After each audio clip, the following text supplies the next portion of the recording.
Hello, everyone.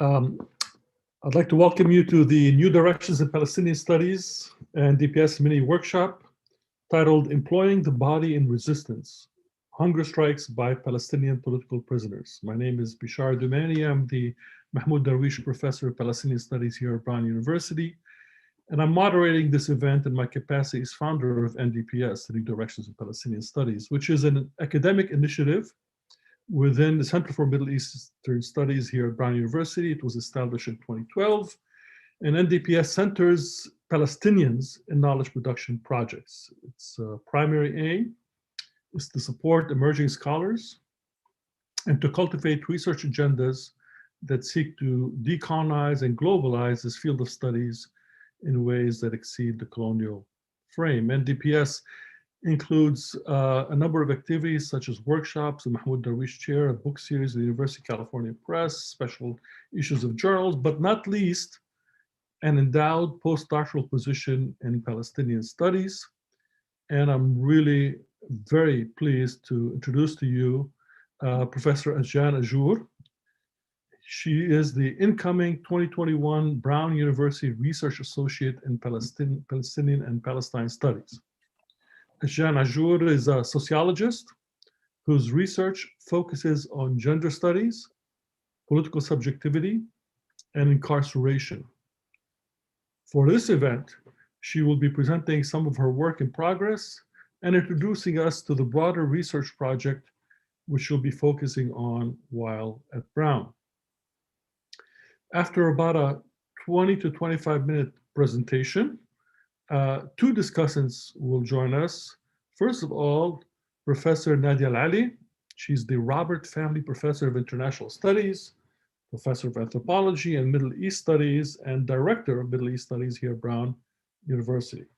Nadia's main research interests revolve around feminist activism and gendered mobilization, mainly with reference to Iraq, Egypt, Lebanon, Turkey, and the Kurdish political movement. Professor Al-Ali is on the advisory board of Kuhl, a journal of body and gender research, and has been involved in several feminist organizations and campaigns transnationally. Following Professor Al-Ali, we'll be joined by Professor Ori Sanmi, or you can call him Ori Burton, assistant professor in the Department of Anthropology at American University in Washington, D.C. As a social anthropologist working in the United States, Ori's research examines the imbrication of grassroots resistance and state repression. Professor Burton's research within this broad area of inquiry explores the collision of Black-led movements for social, political, and economic transformation with states' infrastructures of militarized policing, surveillance, and imprisonment. And I want to thank you all for joining us, and we'll get started on right away. Let me just also introduce, in the back end, we have Paul Colbury, who is the current postdoctoral fellow in Palestine and Palestinian Studies here at Brown, and he'll be collecting your questions, which you can put up on the Q&A function here on Zoom. Hello, everyone, and welcome to this workshop. Ashjan, it's all yours. Thank you so much, Bishara, for that. Really, thank you for making a space for this conversation. I'd like to thank the Center for Middle East, especially Barbara, Paul, and Alex. Really, thank you for putting effort to organize this event. I'm really honored to be with conversation with the Professor Nadia Al-Ali and Ori Burton, who will be commenting on my work on progress today. It will help me to develop my work and further in that. So today I'll present my research on lived experience and subjectivity of hunger striker, Palestinian hunger strikers, which is based on my doctorate. I'll be published this research in by Polygraph in a book. So it's currently under contract. And this book entitled Reclaiming Humanity, Revolutionary Subjectivity and Decolonizing the Body. So before I start my presentation and share screen, I just want to say at the moment of presenting today, there are 3 hunger strikers, 3 political prisoners who engage in hunger strike now, protesting administrative detention. And I follow up with prisoner club. So the prisoner will engage in collective hunger strike soon. So they are planning for hunger strike. So it's this phenomena, it's still happening. It has a long history. And the first hunger strike was in 1968, but it's contemporary phenomena and it's happening until now. And it's unfinished project, this resistance, this Palestinian resistance, and we're gonna to discuss the historical context of this phenomena. So I'll be sharing a screen now. I'm going to present the research and main argument. So in this presentation, I will discuss how and why Palestinian hunger strikers employed their bodies in anti-colonial prisoner against the settler colonial regime. And,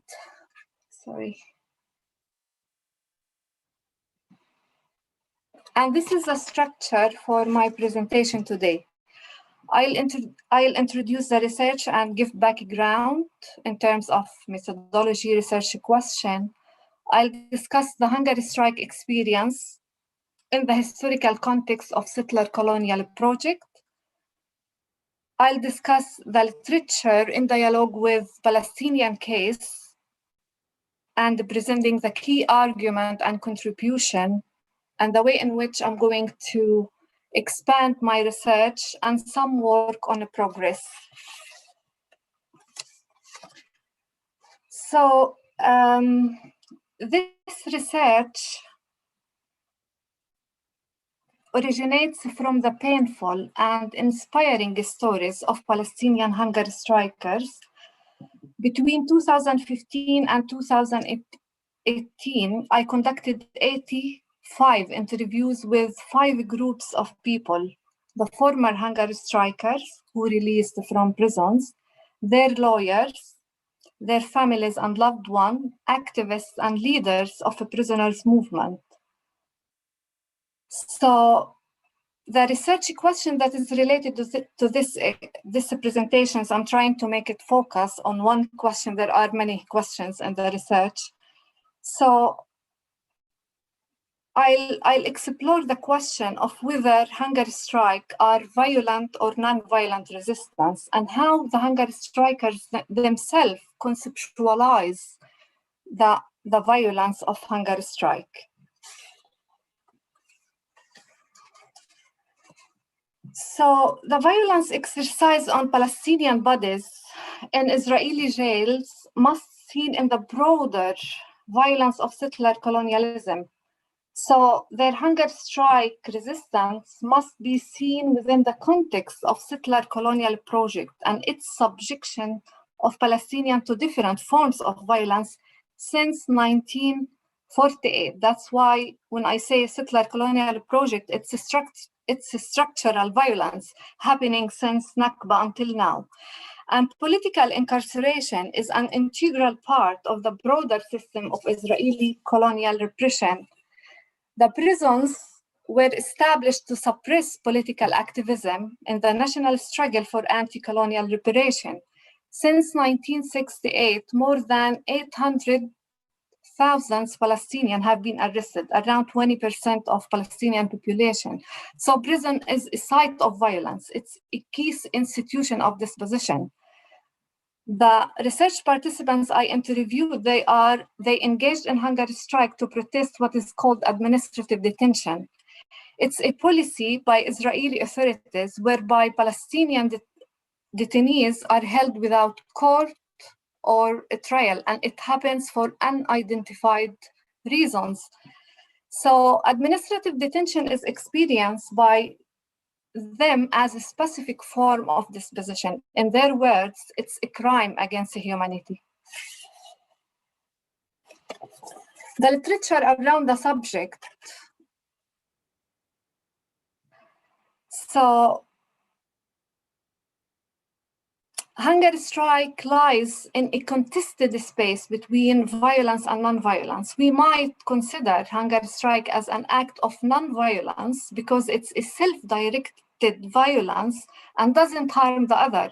However, some authors frame hunger strike as violent action, for example, in contrast with martyrdom operator or suicide bombing. So Alan Feldman, for example, in his book, Formation of the Violence, he thinks that hunger strike fall within the larger context of political violence. And Bargo, in the case of Turkey, she conceptualized the hunger strike as this fast and self-destructive technique in her books Starve and Immolate. And actually, my research in dialogue with this literature, the research suggests that it's not sufficient framework to understand the phenomenon as a political violence and as a self-destructive. So this reveals only a partial picture of the hunger strike as instance of political action. It's very interesting literature, but it's not sufficient to understand this lived experience. So the way the hunger strike themselves, because I listened to their own understanding, to their narrative, so the way they conceptualize hunger strike, it's resistant to reclaim humanity. It's reclaiming a confiscated humanity that is not reducible to self-destructive violence. Rather, in Franz Fanon's sense, it's a kind of humanizing violence. So my research advances Fanon arguments to explain hunger strike counter-violence as a rehumanizing force, as an act of reclaiming their dispossessed humanity. And the argument here, colonial power is not total and absolute. They rejected the colonial construction of being victims, slaves, zero, living dead in Israeli prisons. The patterns I found in the experience go beyond the binary of violence and non-violence. They are not reducible to this kind of instrumental and strategic kind of language. I will run through the discourse of hunger strike and present how they conceptualize the violence. As you see here, the patterns emerge from the lived experience: dignity, freedom, reclaiming humanity, self-determination, immaterial strength, spiritual purity, and transcendence. These are the voices of the research participants. The main motive of our hunger strike resistance is to reject dehumanization. My dignity is more precious than food. Life without dignity is animal life. I want to live a dignified life. This equation, it's by Hafiz Omar, and it's shared in solidarity with Palestinian hunger striker. Salt and water equal dignity. This is their discourse around reclaiming humanity. My hunger strike decision was a protection of my humanity. Our struggle at the heart is a clear expression of humanity. One of them said that the occupation is inhumane. It's a sort of assault and racism. And it's normal when we live under these conditions, we quest for our life and humanity. We quest for our subjectivity. When I live under inhuman conditions, I decided to reject dehumanization. By violence, they aim to dispossess us of our humanity. But on the contrary, this violence creates it. Such a humanity might take us to this. However, the risk of this maintains our humanity. The self-determination also, it's a pattern emerged from lived experience. It's a control over the body and self-determination to regain agency over the body. One of the former hunger strikers said, in the negotiation, I felt I'm stronger than the Israeli forces because I have a decision. They can do anything with the material body, except the decision of the breaking hunger strike. We are armed with will, just cause, and illogical demands. Another political prisoner said, my decision of life or death is in my hand.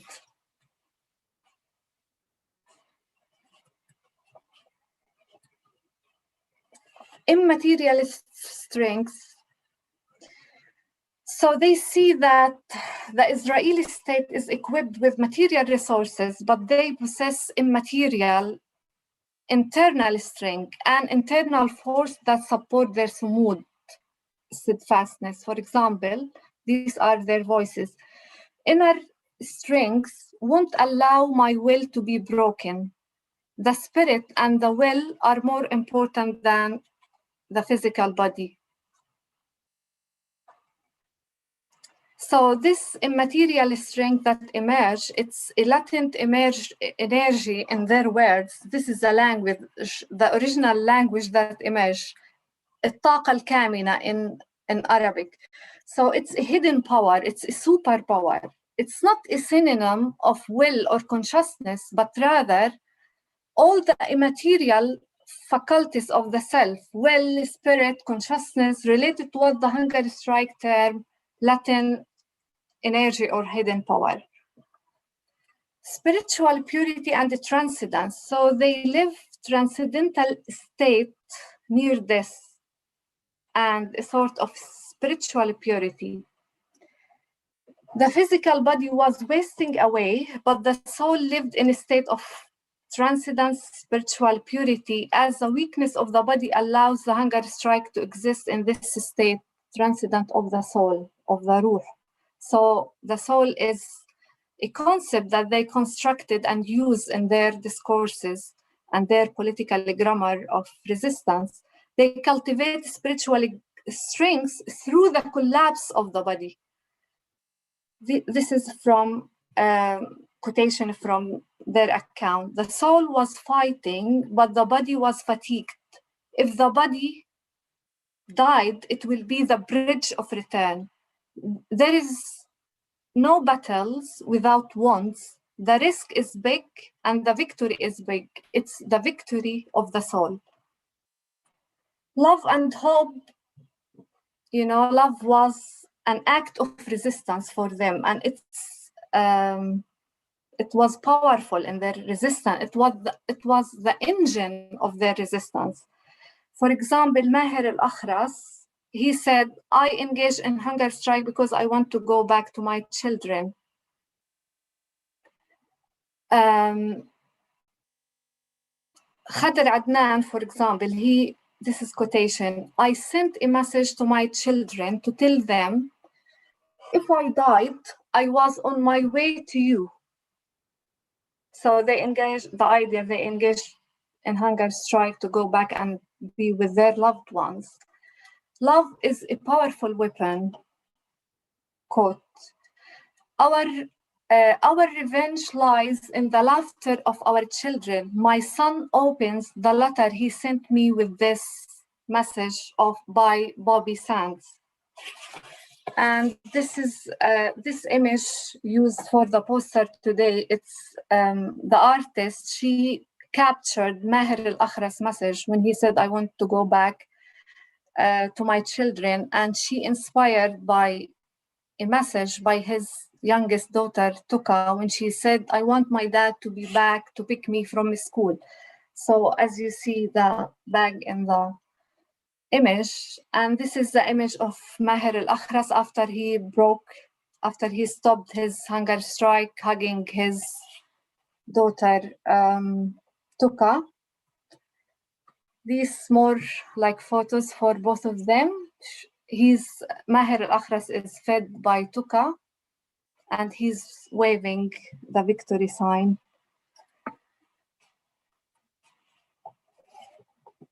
So the main argument related to the question of this presentation, the question of hunger strike, violence of non-violence, I think, and I argue that this binary, this dichotomy ignores important and rich dimensions of the experience and leaves out the complexity of lived experience. It doesn't make justice to their this existential experience, and it undermines the human agency that emerged out of human suffering.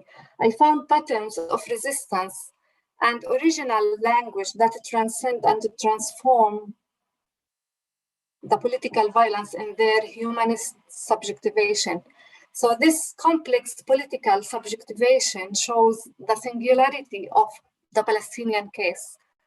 The experience for them, it's at the limit of conceptualization. There was no language and no words to describe what they went through, the human suffering and the pain and the spiritual pain when they were living in the edge of life and death. So in a forthcoming article, it will be out soon in July. It will be published in Cultural Politics. This article entitles The Spiritualization of Politics and the Technologies of Resistant Body, Conceptualizing Hunger Strike Subjectivity. So I argue, the argument in this article is that hunger strike, it's not only about weaponization of the body as a political strategy, but also about spiritualization of politics and the limit experience. And it's about cultivating spiritual and strength through the collapse of the body. This is like the way in which I'm going to develop my research. I will expand the gender focus, the gender component of my research, drawing on feminist decolonial lens. So due to the limitation of my PhD, I hadn't the chance to work and develop this. I had very rich and complex material to produce, around 11 chapters. So I'm going to address the gendered methods of oppressive techniques and torture that the Israeli prison authority used against Palestinian detainees, in particular techniques of gender violence. So new questions emerges. How does the Israeli prison authority instrumentalize gender and sexuality in their techniques of control? And what are women's techniques of resistance by practicing sumud?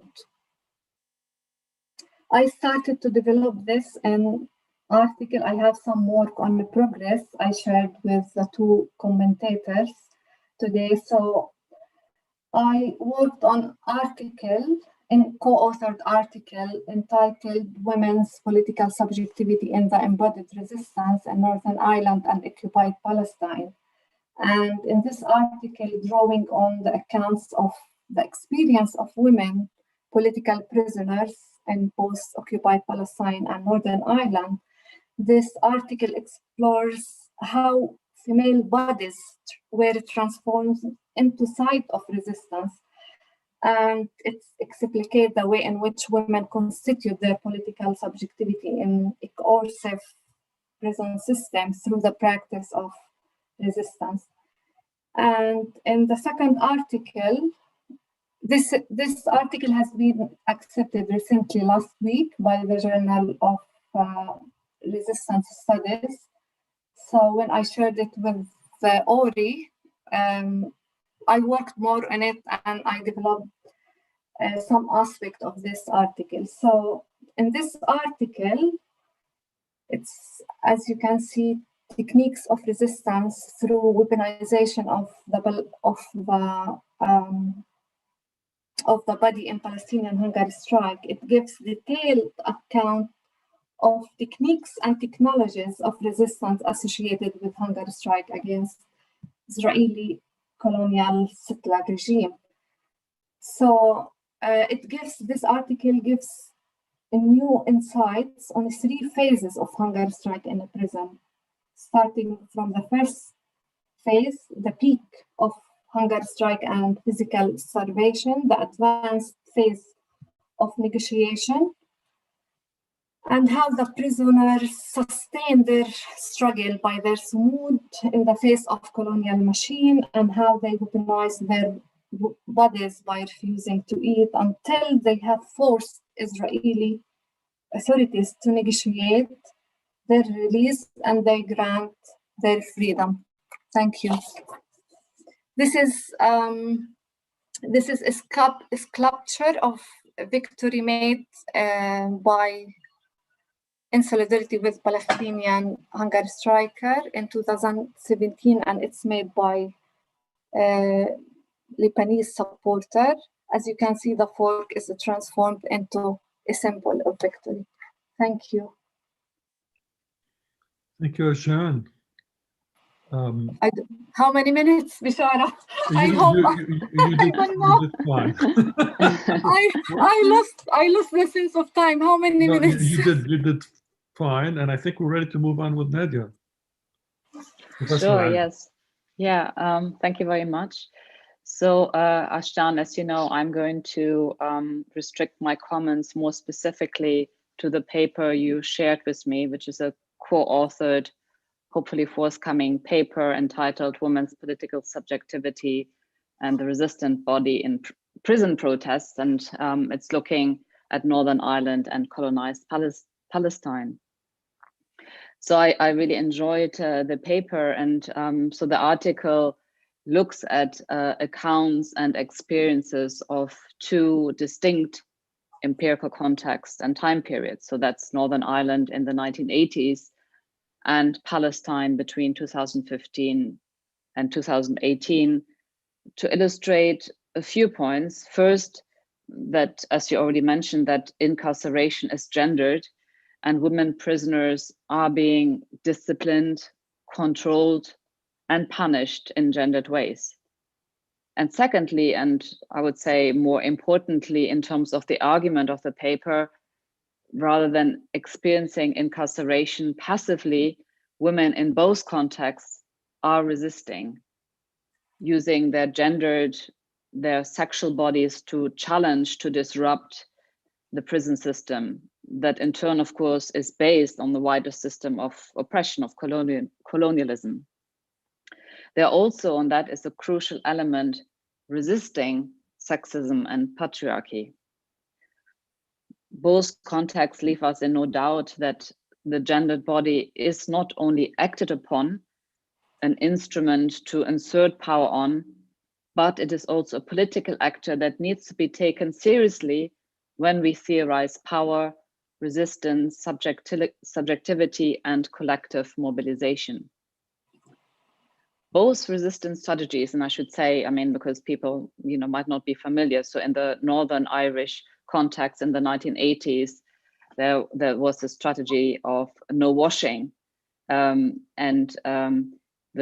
strategy of not washing for women. I mean, they were using excrements and menstrual blood to evoke a sense of taking control, but also distance themselves from the prison guards. And then in the Palestinian context, of course, hunger strike is also, a very, can be a gendered form of resistance.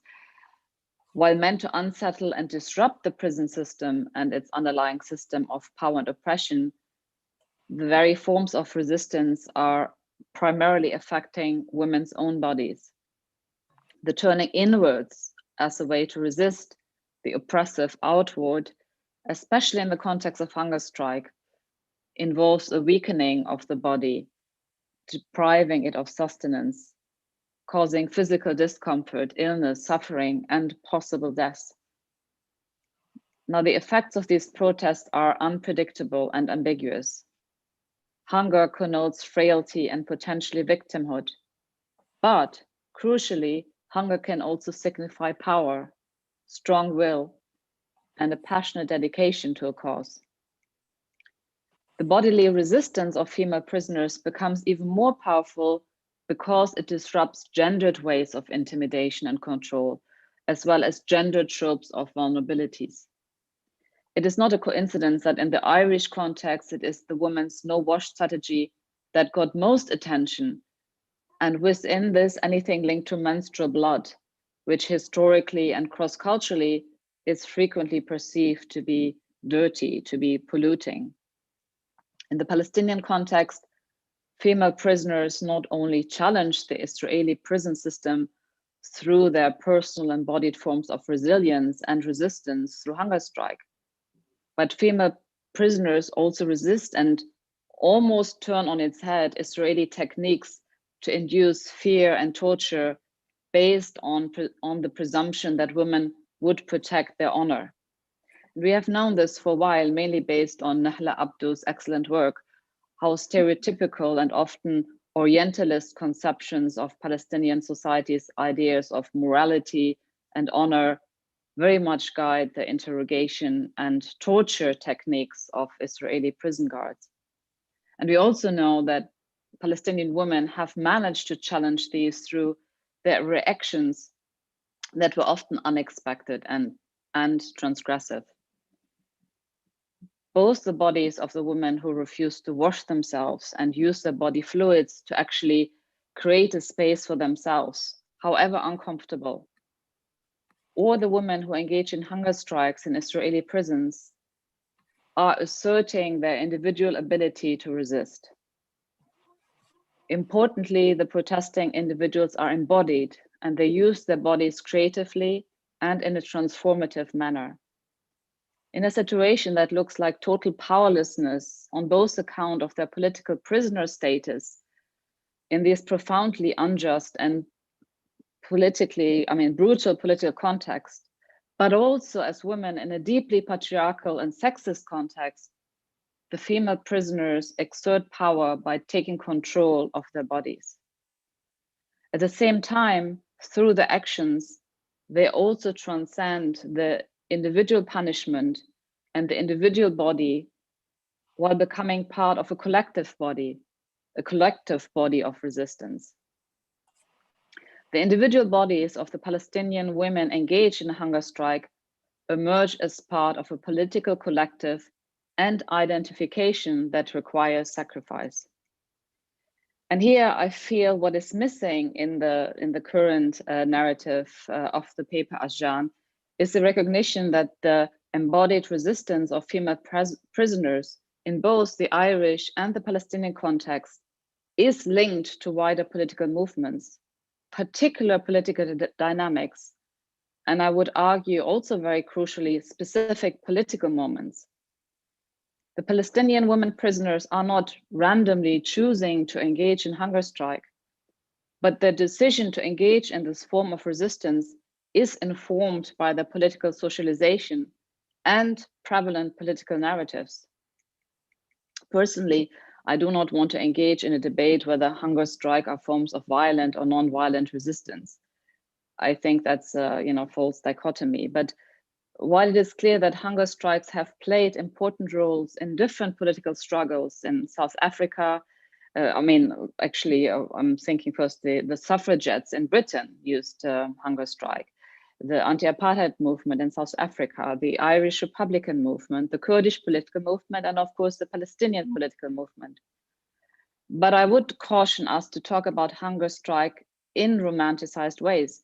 It seems to me that there are certain political moments when political movements have used their followers' willingness to sacrifice themselves in instrumental or even irresponsible ways, leading to the death of political prisoners without either much media attention nor political gains. And I'm not saying that this is the case in the context of the the female Palestinian prisoners you depict, Ashjan, but I think it is important to actually look at the specific political context. So, basically what I'm trying, political context matters.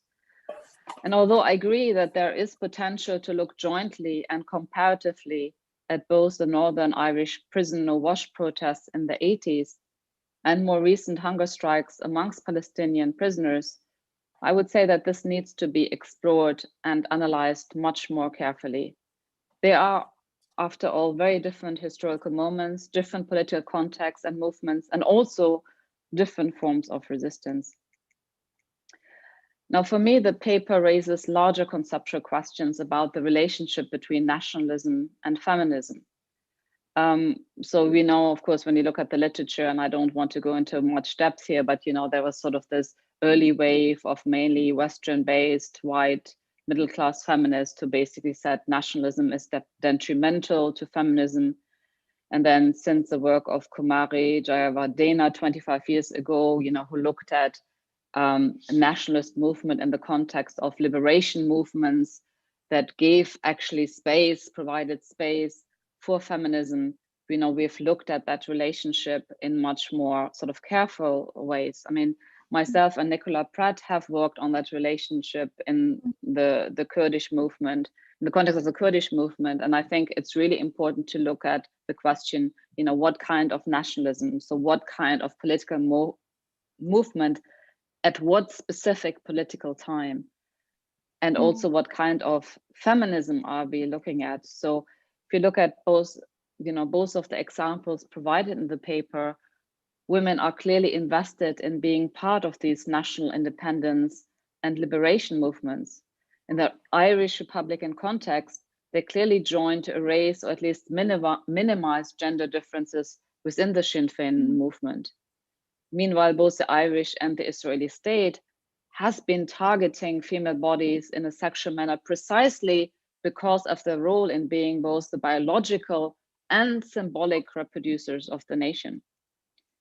And I understand that I'm not an expert, but I do understand that despite the Irish women's action during the 1980 Armagh prison protests, trying to challenge sexist attitudes within their own movement, women's issues did not become a priority for Sinn Féin. And some women activists have alleged that they have been excluded from decision-making processes.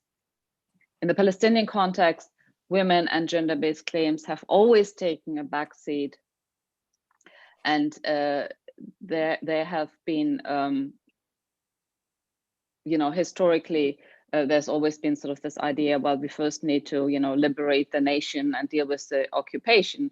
But I understand that recently, since 2019, there has been this new wave of, sort of feminist organizing, I think the Talat movement and others, that is actually saying, well, we can't just always prioritize, national liberation. I mean, it's not, obviously, it's impossible to not speak about the Israeli occupation, when you're in Palestine, but that, women's issues need to also, given a greater space and priority. So I guess, what I'm asking you is to kind of reflect more carefully on the broader political context, and if you take, two examples that are so distinctly different, both in terms of historical time period, empirical context, and also form of embodied resistance, then I'd like to see a sort of more in-depth sort of analysis of, what is similar, why is it possible to compare, and what are the differences as well. And I guess sort of effect as well, so what is the impact of these strategies? And that is then again linked to the specific political moment. Okay, I'm going to stop here. Thank you very much. Thank you so much, Professor Ali. Professor Burton. Hello, happy to be here. Thank you for this opportunity. I was asked to respond to a work in progress entitled Techniques of Resistance Through Weaponization of the Body in Palestinian Hunger Strike, which was a work in progress that I greatly enjoyed reading and learned a lot from. Has a lot of resonance with my own work, and happy to respond to it here. The piece brings us into Israeli prisons and onto the front lines of movements which took place between 2012 and 2018, but which Ashjan reminds us are still ongoing at this moment. Ajour examines techniques of resistance deployed by Palestinian political prisoners in relation to techniques of colonial power deployed by Israeli prison authorities. She argues that through hunger striking, Palestinian political prisoners deploy techniques and technologies of resistance that, quote, operate through the duality they create between the physical body and the immaterial soul acquired by instrumentalizing their bodies and transforming them into weapons, end quote. She makes a distinction between techniques of resistance and technologies of resistance, where the latter constitutes an articulation of an already existing mode of contestation, and the former is a technology which constitutes the innovation of a new means of struggle against oppression. Drawing on 85 in-depth interviews with former political prisoners, she takes us through 3 stages of hunger strikes. The initial phase in which prison authorities subject hunger strikers to brutal forms of humiliation and torture in an effort to determine their level of seriousness and whether or not they're actually willing to die. The second stage, she calls the peak of the hunger strike, which begins after about a month of struggle and which involves strikers being transferred to hospitals where they're chained to beds, force-fed, offered vitamin supplements to extend their life or to prevent their death. And negotiations occur during the final stage, which she calls the advanced stage. And here, a mediator intervenes to attempt to bring the hunger strike to an end without any deaths in the strikers and to prevent either side from feeling like they've lost.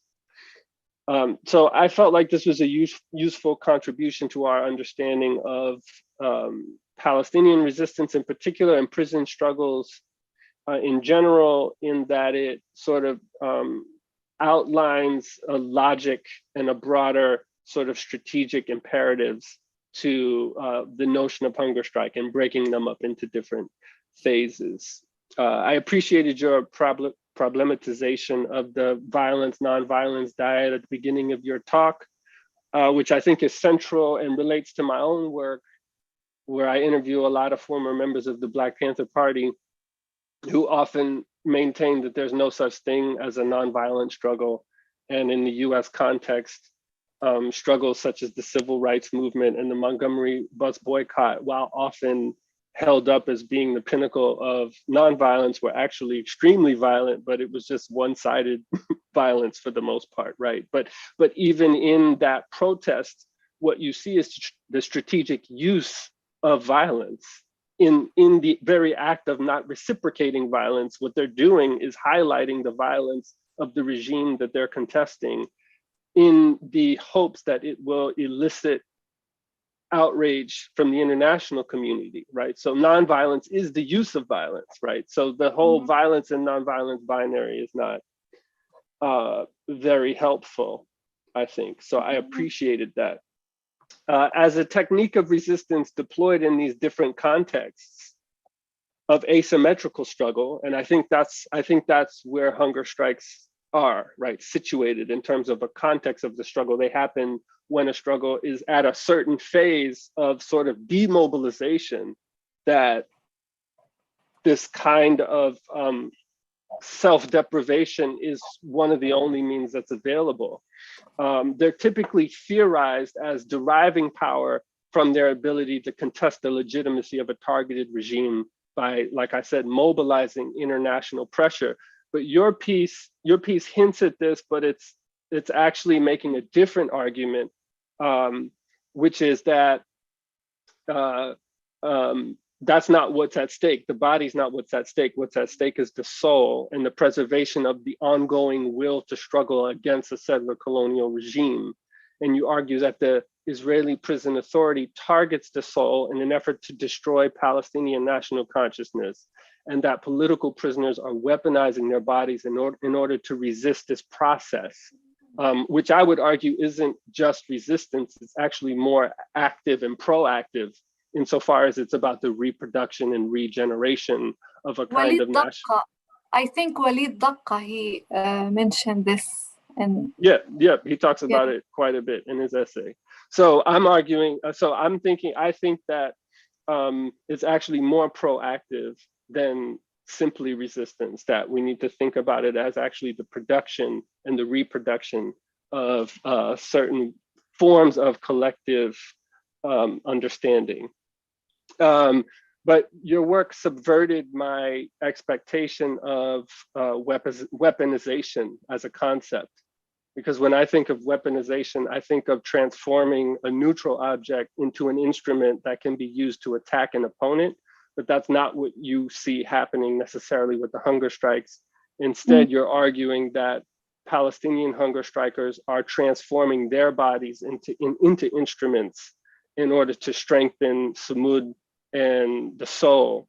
But here I want to offer a counter reading, which is that it seems to me that in the first instance, it's the Israeli prison authority that is weaponizing the bodies of Palestinian political prisoners insofar as it's physically punishing and, well, in the first instance, removing them from the land, putting them in prisons, and then punishing the bodies while they're in prisons in an effort to break their will to resist. Within this larger context of trying to clear Palestinians from the land. And if this is true, then what the Palestinian political prisoners are doing is in fact a form of counter weaponization, right? Left with no other means of defending their minds and bodies against this onslaught. They're immersing themselves within a profound form of deprivation and suffering, which takes their jailers' power to punish them away from the jailers, right? And this dynamic is revealed by a statement that you quote from Kader Anan, who says, and you quote him as saying, one of the Israeli military officers came and informed me that I was being punished by depriving me from family visits. I told him, what a contradiction. How can you punish me while I am the one who is punishing myself? So you can't control me. So again, I think this conceptualization of weaponization needs to be understood within the context of them being immersed within this onslaught of attack, where one of the few instruments that they have at their disposal is to at least exert some control over how that suffering is going to take place. So I'd be interested in hearing you talk about this notion of counter weaponization. Also in your talk, you mentioned the singularity of the Palestinian experience, which I'd be interested in hearing about. I know that on the apartheid wall, at least in 2018, there was a artwork commemorating the prisoner hunger strikes in Pelican Bay, California in 2013. Which was happening in the United States at the same time that the Palestinian hunger strikes were happening. And then in 2016 and 2018, there's also been hunger strikes here. And I know that people in Palestine are aware of what's going on here and vice versa. So I'd be interested in hearing about any of that dialogue and how that may or may not have informed strategy, tactics, understanding of goals. Also, I couldn't help but think about the South African context while reading this piece. And it seemed to me that Steve Biko wrote about, consciousness in a way that resonates with what Walid Daqqa was writing about. So in I Write What I Like, he says, quote, the philosophy of Black consciousness expressing group pride and the determination by the Blacks to rise against the envisaged self. At the heart of this kind of thinking is the realization by the Blacks that the most potent weapon in the hands of the oppressor is the mind of the oppressed, right? So it's this idea that what's happening is a battle for the interiority of what's inside the body, not the body itself. And of course, South African prisoners on Robben Island routinely engaged in large-scale hunger strikes, even though that was a tactic that was not universally supported by the prisoners themselves. So Steve Biko was assassinated in 1977, and the initial story was that he died in prison while on hunger strike. But before his assassination, he told his comrades that in the event of his death, any story that he died while on hunger strike should be understood as a lie, because he told his comrades that he would never endanger his own life while in detention. Similarly, Nelson Mandela, who participated in hunger strikes while he was a political prisoner for 27 years, wrote the following in his autobiography. For me, hunger strikes were altogether too passive. We who were already suffering were threatening our health, even courting death. I have always favored a more active militant style of protest, such as work strikes, go slow strikes, or refusing to clean up, actions that punish the authorities, not ourselves. They wanted gravel, we produced no gravel. They wanted the prison yard clean, it was untidy. This kind of behavior, you're distressed and exasperated them, whereas I think they secretly enjoyed watching us go hungry. So this was his critique. Of course, he participated in hunger strikes because that was the collective understanding and that was the collective agreement of where the movement needed to go. So I'm wondering if in any of the 85 interviews you did any dissent around this tactic emerge? Because you talk about how it's the sort of dominant strategy of resistance, but not the only one. And so I'm wondering if other kinds of critiques or criticisms of this tactic emerged. And then sort of the last thing I'll say is that I appreciated your theorization of where the prison falls into the broader settler colonial project, how it is sort of an essential part of that project. But I would like to hear more of a sense of how you see hunger striking fitting into a broader anti-colonial project. Because, you know, I would like, because you talk about how hunger strikes sort of challenge the sort of neoliberalization of resistance in the post-Oslo context. So I'd like to hear about that. And I'd like to hear about how the sort of knowledge that is generated through hunger striking is diffused throughout the population. Like once these political prisoners get out, how is that information conveyed? How is the sort of preservation of the soul that they generate under these conditions, how is that then circulated outside of the community? Because one thing you say is that some of the political prisoners use their successful engagement in hunger strikers as an opportunity to present themselves as heroes, and that other people within the movement are critical of that. And when I read that, I found it interesting because here in the United States, where we have political prisoners, even though the US government denies the existence of political prisoners, a big part of the struggle here is to help other people understand that political prisoners who engage in struggles are heroes, so that we understand that there is a struggle that needs to be continued. So I thought that that sort of conflict was interesting. But yeah, I would love to hear you talk a little bit about how the struggle of political prisoners on hunger strike is then sort of externalized outside of the prison. How does it contribute to a larger anti-colonial movement in the contemporary moment? And that's all I have for now. Thank you. Thank you very much, Ori. What a terrific presentation and responses, including to the works in progress.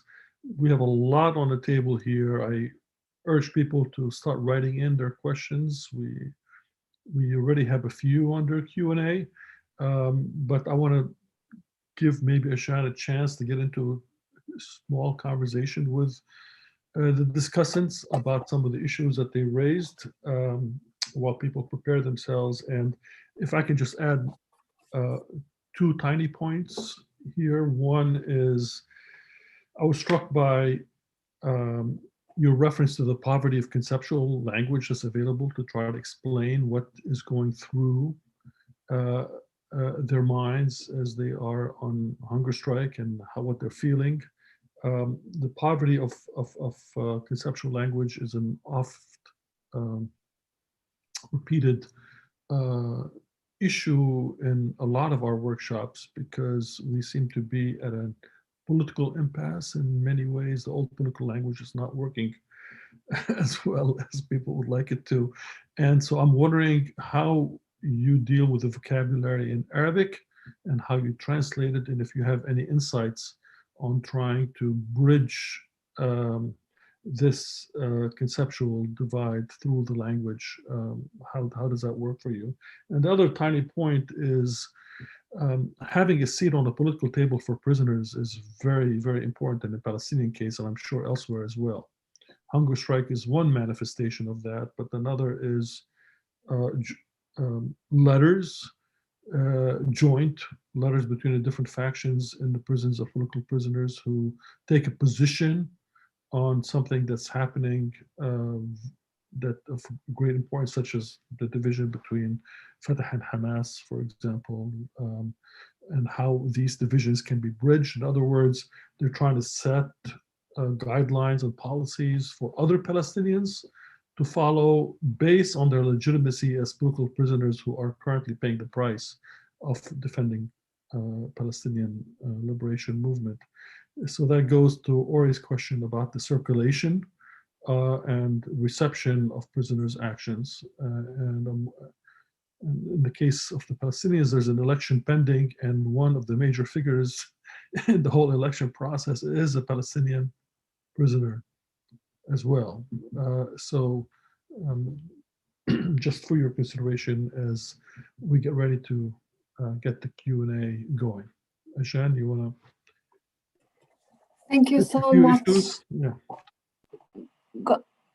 Sorry? Go ahead. I said you want to pick a few issues to address? Yeah. I start with Nadia. Thank you so much, Nadia, for the reflection and the feedback. It's really very helpful. And I admire your work on women on Middle East, and I'm excited to work with you in the future to develop the gender component of my project.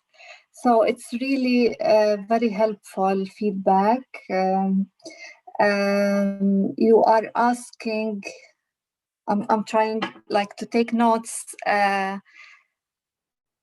This, in order to develop this relation, the women lived experience and hunger strike in relation with the broader political movement. As you said, because the decision is political and it's related to the politics outside. So what kind of political movement? Of course, I reflected in my research on the historical context of Palestine, but like to reflect more broadly, as you said, with more in-depth analysis. So I agree with you, like when we approach women in hunger strike, we are talking about like indigenous people, indigenous women in the context of settler colonial project. And when I'm talking about settler colonial project, it's like it's violence structure. It's not events. It's a structural violence since Nakba until now. And these people are like freedom fighters who are affiliated with political parties and in the context of struggling colonialism. That's why they are in prisons. I mean, these people were in prisons because they are due to their activism and political movement. So.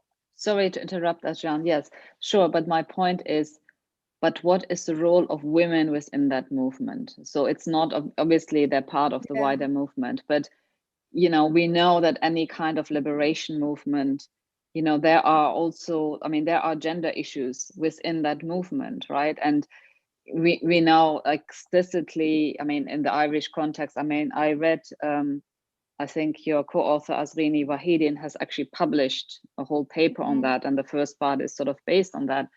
And it's clear that, I mean, I've read other stuff in the Irish context where, women precisely engaged in the no-wash strategy because they felt that the movement wasn't taking them seriously, right? Yeah. So, so the question is, what is the role of women, and also what is the role of gender-based claims within the Palestinian movement? And that is not linear. I think temporality is so important at specific moments. Like right now, there's a very different discourse than there was in 2015.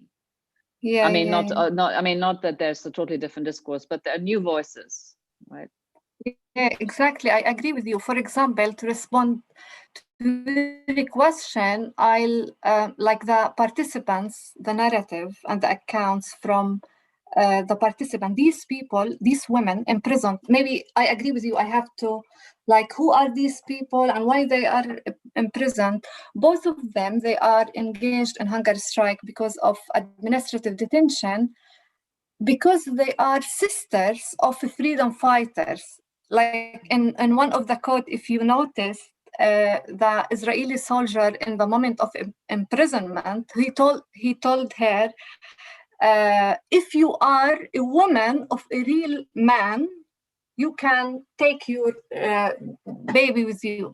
So they just invaded her house and imprisoned her because she's a sister of freedom fighter, because her brother, her brother, he conducted a military action against Israelis, and he imprisoned for and he's under integration, and they wanted to bring his sister to put the pressure on him in interrogation. So you can see like how the women is used and how the misconception about the Palestinian culture, I mean the sexuality and this assumption about women culture is used in integration. So this is like gives you an idea about like how these women were used and why they are in prisons, because they are brought under, and of course administrative detention, women, men, students, activists, all of them, they are like held in detention without court or a trial. So it's not only, sometimes because people are affiliated with political parties, they are in detention. So these women, one of them, she's active in resistance, and she conducted a military action against Israelis. But the other one, she's under detention because of her brother. So how these, I mean, women are used again. Yeah, I agree with you, like nationalism and colonialism and this relation and the use of literature, I have to use in the article. So thank you. It helps. It's very helpful to develop these dimensions. Okay, so due to time limitation, I have to go to Ori. I thank you so much for the comments and the feedback. It's really important, very important points to take into consideration. So I start with the first point when you said, when you reflect on the use of strategic violence, and I like the way you articulated it. Non-violence is the use of violence of the settler regime. Very interesting, exactly. So the idea of hunger strike, it's like, in their words, they said our strength and our weakness in the weakness of the body. So like they employed the body in resistance to threaten the settler regime by their death. So they use like the death against the settler regime. They use the non-violence resistance to challenge and to disrupt the operation of power and to disrupt the violence of the Israeli state, because they know very well that they don't want the Israeli state, they don't want the prisoners to die. So if you need like, as you read in the article, both parties in the dynamic of the negotiation, the fear of death forced both parties, the prisoners and Israelis authorities, to negotiate. So, but actually they exposed the bodies of hunger strike to death. When they expose them for like, and use and manipulate them for like 60 days, and sometimes in some cases for like 100 days, when they at the edge of death, in the dangerous state, when the body collapses and the function of the heart, and they start the negotiations. So they don't want, my point, they don't want the prisoners to die, and that's why they negotiate. And for hunger striker, as long as they negotiate, we are the stronger party in the equation. So as long as you negotiate with me, I have the decision. So they develop a sort of like control, and as I said, self-determination. So the decision of death and life in the hand with those who resist. So yes, they use the weakness of the body to challenge, and the non-violence to challenge the violence of Israeli regime. So this is the first point. The second point around the soul. And as you see in the article, I draw on Walid Daqqa, the way he analyzes and theorizes and conceptualizes the torture in Israeli prisons authorities, and the shift in their practices. Because as he argues, the soul, the target is no longer like the body and the torture and the violence, but the target is the soul, and it speaks to the discourse of hunger striker. It goes in line with, they know that the target is to dehumanize and to break the spirit and to kill. That's why the technology of resistance, they strengthen the soul. They wanted to protect the soul.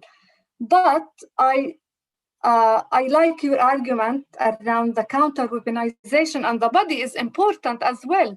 Like, because when they engaged in resistance, they aspire freedom, they aspire life, they want to go to their loved ones, they are not suiciders.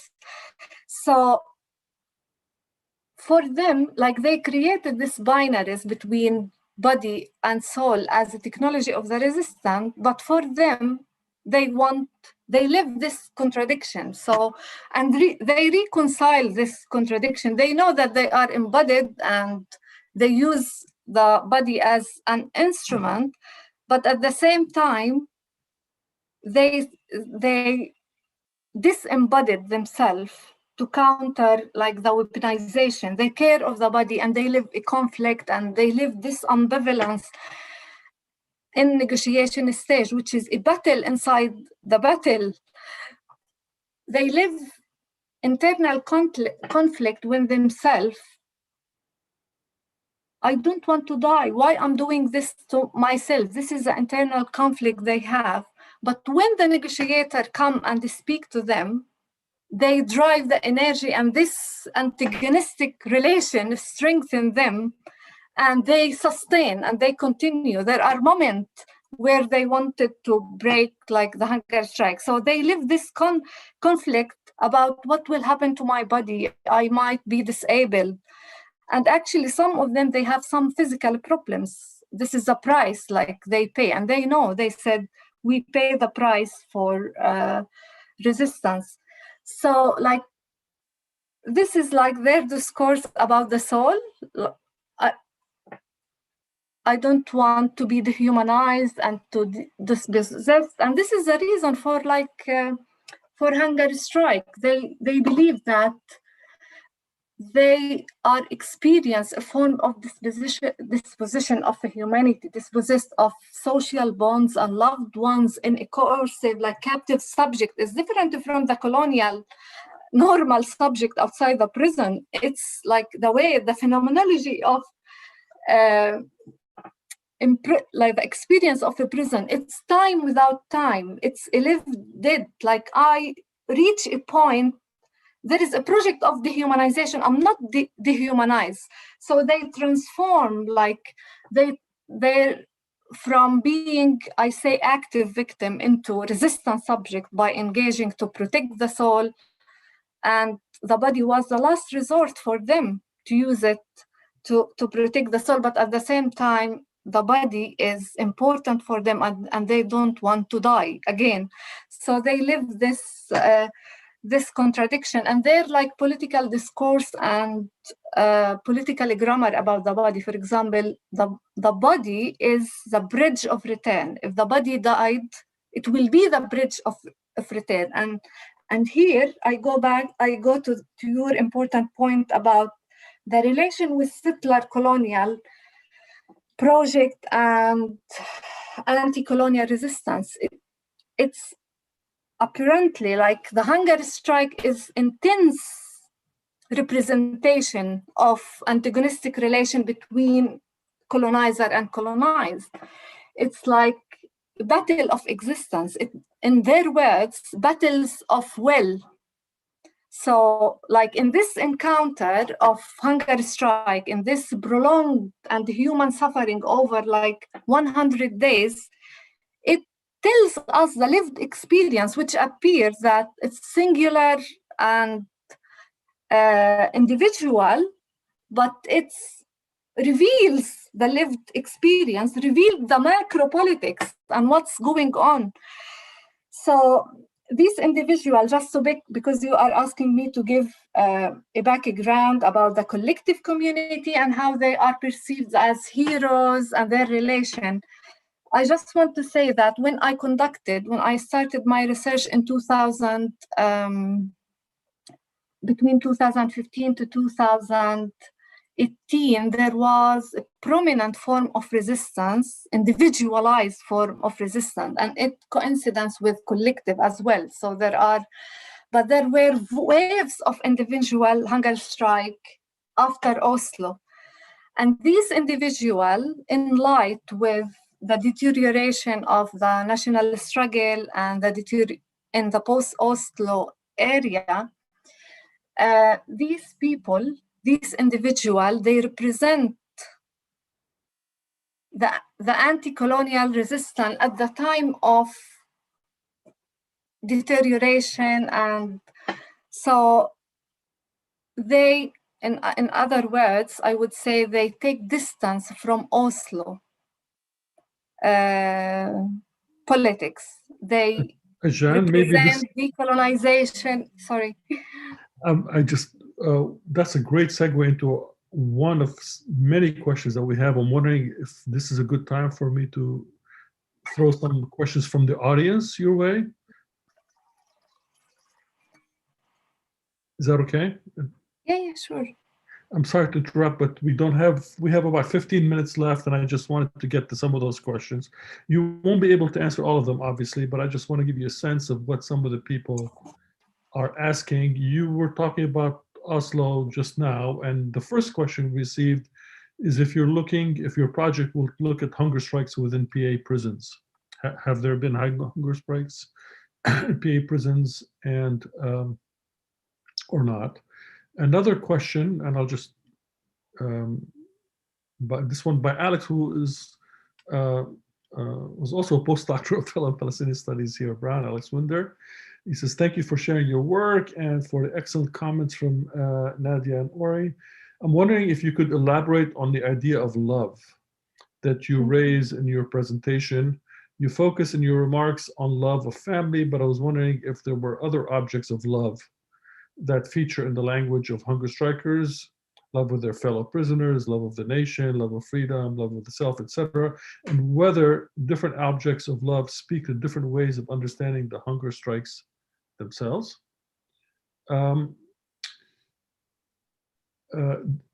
there's a couple other questions. How is this form of Palestinian resistance contributing to the concept of a movement against the Israeli government, which I suppose is a general question that you've addressed in some ways. And I'll give you one more. And this one is by Professor Srimati Mitter. I was struck by Professor Al-Ali's evocation of the question of effectiveness or not of hunger strikes. My question is whether the hunger strikers themselves are concerned with that or not. Again, I didn't get the last one. Please, could you please repeat it? Yes, this is from Professor Mitter. She was struck by Professor Ali's evocation of the question of effectiveness or not of hunger strikes. That is to say, Professor Mitter's question is whether the hunger strikers themselves are even concerned with this question or not.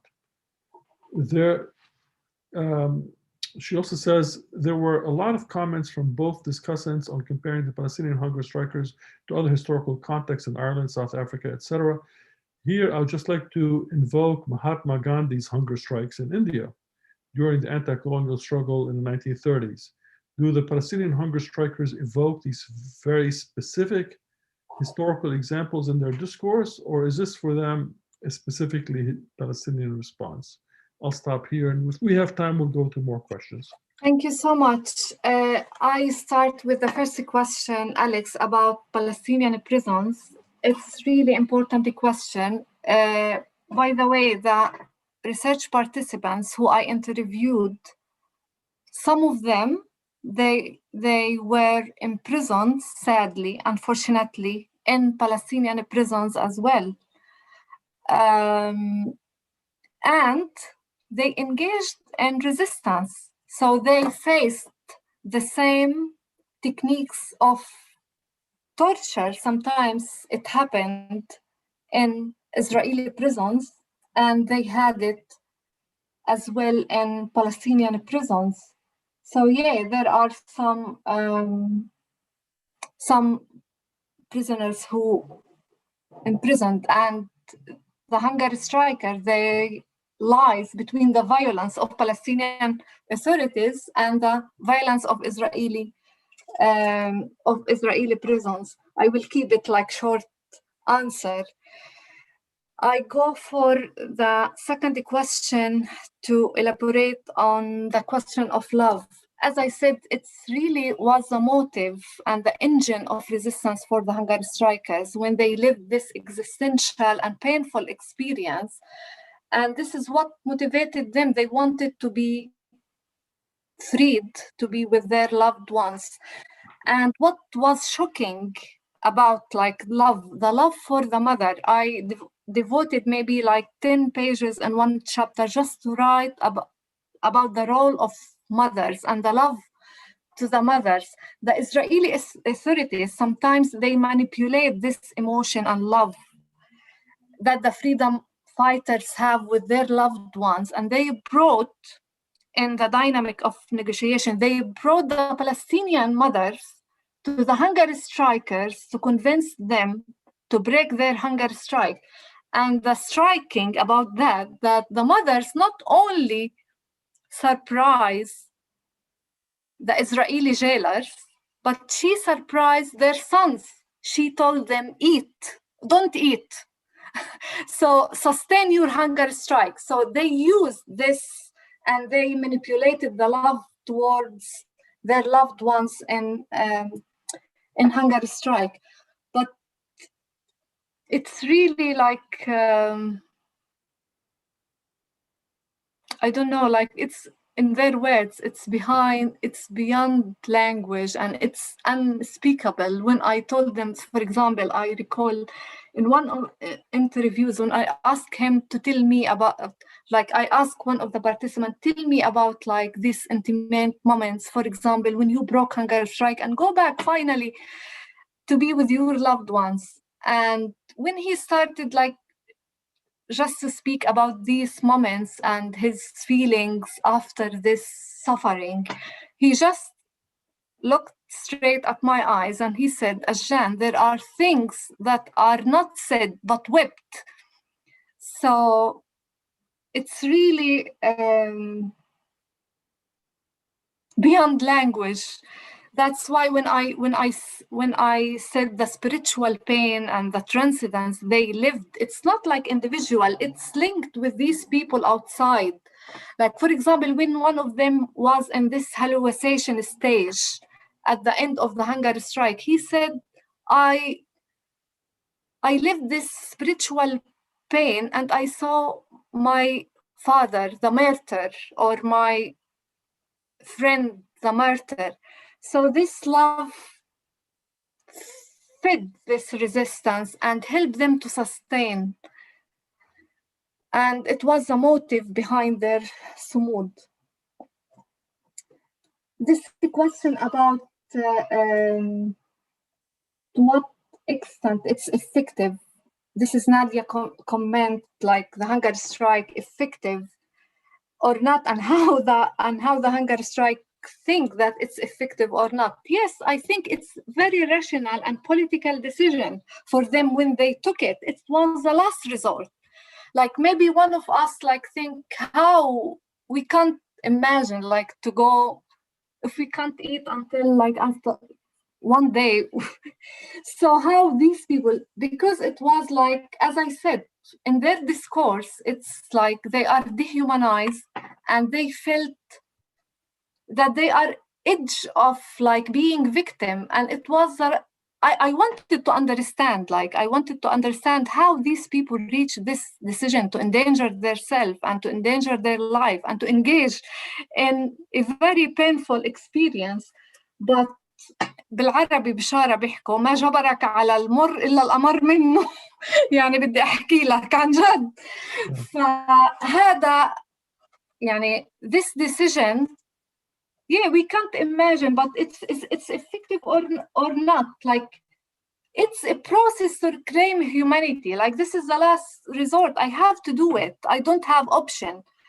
And if you ask me about like the macro level, you keep asking me about the relation with the collective movement.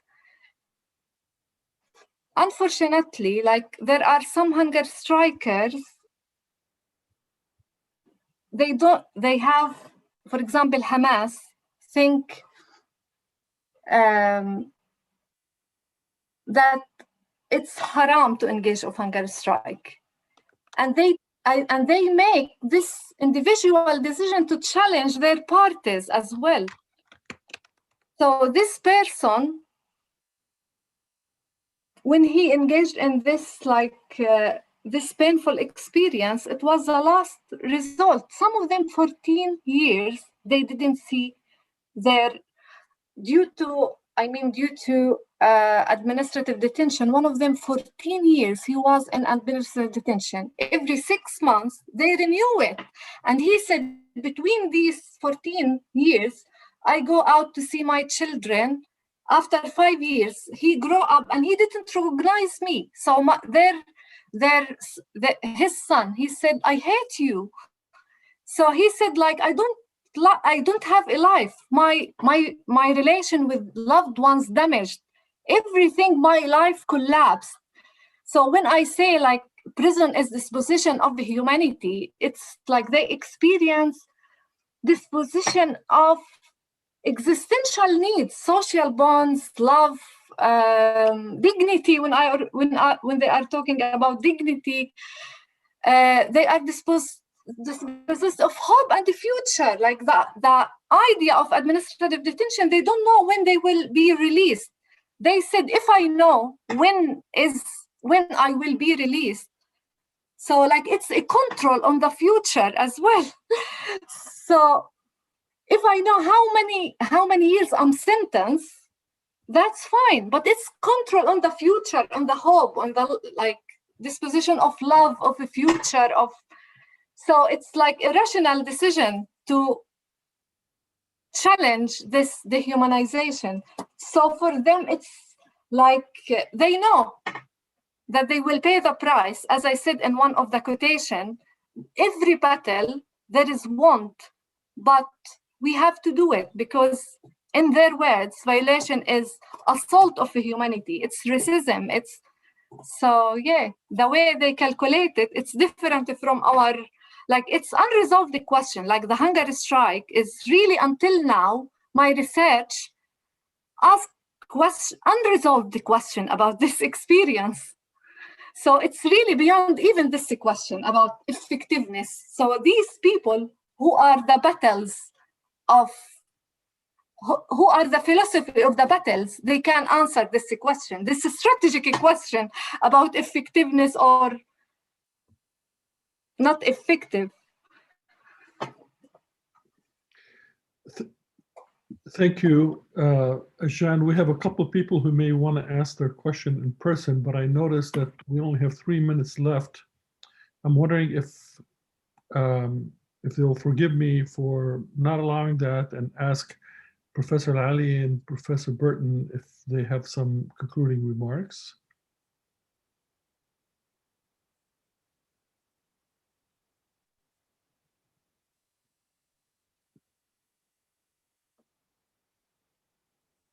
You can unmute if you want to say something.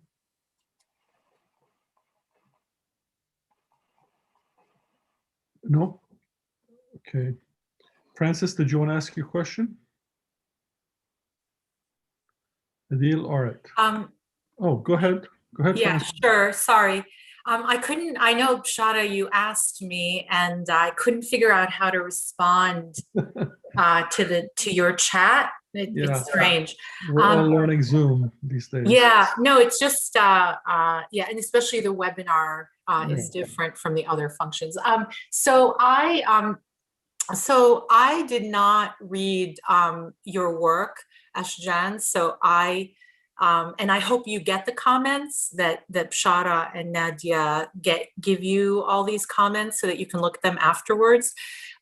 So it's hard to respond without reading work. So basically I have a couple of points and you don't have to address them now.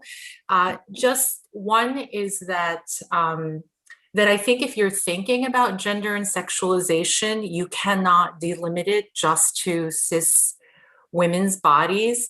One thing I was curious about and I could have missed is that how many of the prisoners were women that you interviewed? Third, there is quite a lot of excellent feminist and queer and kind of decolonial scholarship on starvation and prisoner hunger strikes. And one person you might want to read, especially on spiritual, the spiritual dimensions, is Parama Roy's work on Gandhian, the way in which spiritualization and hunger and starvation can work. So I have a lot of things I could say, but it's hard without reading. But I really enjoyed the presentation and also the commentaries. Thank you, Francis. You had a terrific point, which I'll also pass on to Ashjan, about the Catholic Church and Irish hunger strikes and the question of menstruation, that there's always an internal conversation that's also going on beyond just the colonizer and the colonized, obviously. And that is terrifically important. And I know the person you're talking about, Ashjan, who was on administrative detention for 10 years. I went to meet him and when he was released, and he's back now in prison. But it is really important to think about the internal family dynamics that they're going through, and in relationship with his wife, with his children, etc., and how political work in many ways becomes a marriage of sorts, a forced marriage of sorts in his case, that complicates everything. Hadil, I see you on the screen. Did you want to ask something? All right, I'm not sure how if she's still with us. Well, if Ori and Nadia don't have anything else to say, I think we can just thank everybody for joining us for a very difficult but important subject. We hope to be continuing this conversation, especially over the next 2 years, as Ashjan Ajour joins us as the postdoctoral fellow in Palestinian Studies here at Brown University. It's an endowed position that we're very proud of, and want to thank everybody for making it possible. And we look forward to having you among us very soon. And thank you, everybody, for joining. Goodbye.